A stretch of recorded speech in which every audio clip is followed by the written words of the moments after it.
When I bought the old brick house on Maple Hollow Drive, everyone told me I was lucky. It's got character, the realtor had said, smiling too widely. Solid foundation, big yard, quiet neighborhood. She was right about two of those things. The yard was big, almost too big, stretching behind the house like a small field, lined with aging oak trees whose branches leaned over the wooden fence. It was the kind of backyard where kids could grow up barefoot, where dogs could dig holes and no one would care, where summer barbecues would stretch into warm, firefly-lit evenings. What no one mentioned was that my yard sat just slightly lower than the property next door, and that the neighbors didn't believe in proper drainage. The first storm hit in early April. I had just finished unpacking boxes when the sky darkened into a thick, bruised gray. Thunder rolled like furniture being dragged across the heavens. Then came the rain, heavy, relentless sheets pounding against the roof and windows. I stood by the back door, coffee in hand, watching water gather along the fence line. At first, it was normal. Puddles forming, grass flattening. Then I saw it. A steady stream of muddy water pouring through the base of the fence from my neighbor's yard. It wasn't rainwater. It was runoff, redirected runoff.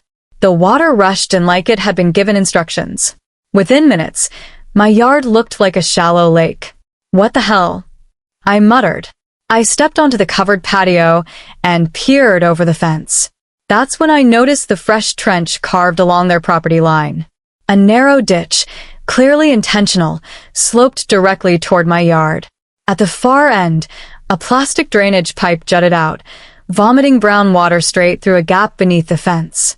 They hadn't just ignored drainage. They had engineered it. And I was the downhill solution. The neighbors, the Crawfords, had moved in about a year before me, according to Mrs. Dunning across the street. They like things neat, she'd said, lowering her voice. Very neat. She hadn't said ruthless. The next morning, after the storm passed and my yard looked like a swamp documentary, I walked next door. Their lawn was pristine. Not a puddle in sight. Of course. I knocked on the door. After a moment, a tall man in his mid-40s opened it. Crisp polo shirt. Perfect hair. The kind of smile that didn't reach his eyes. Yes. Hi, I said evenly. I'm your neighbor. I live next door. I know. I wanted to talk about the drainage situation. His smile tightened. What about it? The pipe under the fence. The trench. You're directing water into my yard. He didn't even blink.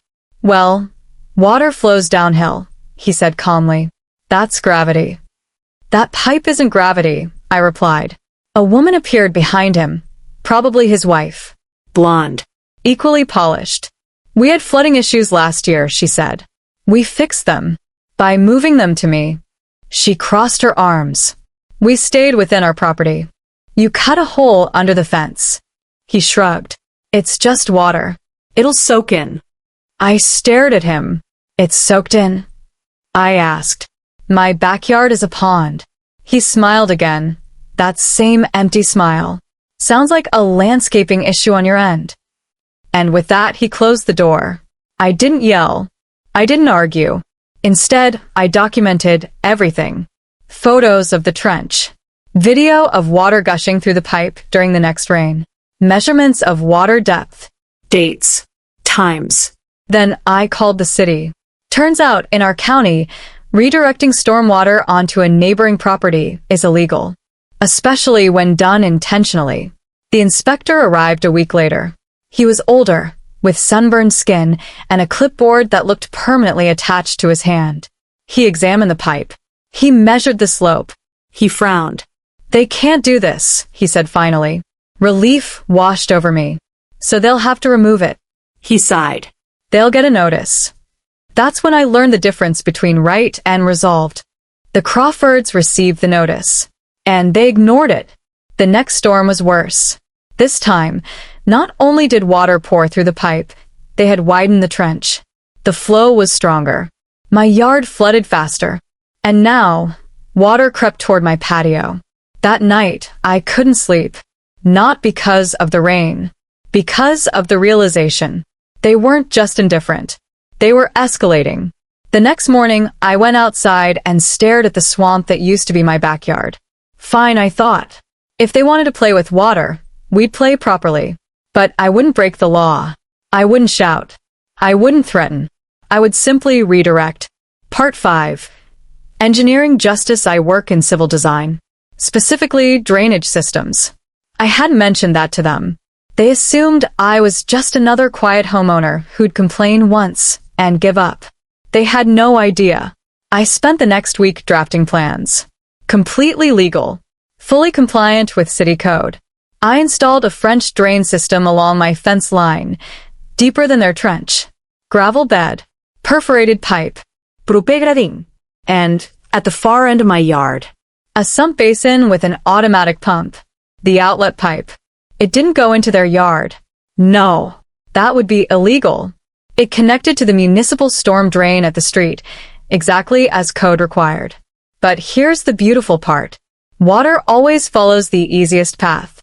Once my system was in place, their redirected floodwater no longer pooled in my yard. It was captured instantly by my drain system. And where did it go? Straight to the storm drain, which meant their yard, now lacking proper absorption and having no runoff exit anymore, began to flood again. Badly. 3 weeks later, there was a knock at my door. I opened it. The polished smile was gone. "Our yard is flooding again," Mr. Crawford said stiffly. I leaned against the doorframe. "Gravity," I replied. His jaw tightened. "You installed something." "Yes." "You changed the water flow." "No," I said calmly. "I corrected it." His wife stepped forward. "Our backyard is underwater." I nodded sympathetically. "Sounds like a landscaping issue on your end." Silence. "You can't just—" "I didn't redirect anything onto your property," I interrupted gently. "I simply drained my own. Legally. You're welcome to call the city." He knew. They both knew. They had engineered their problem away by pushing it downhill.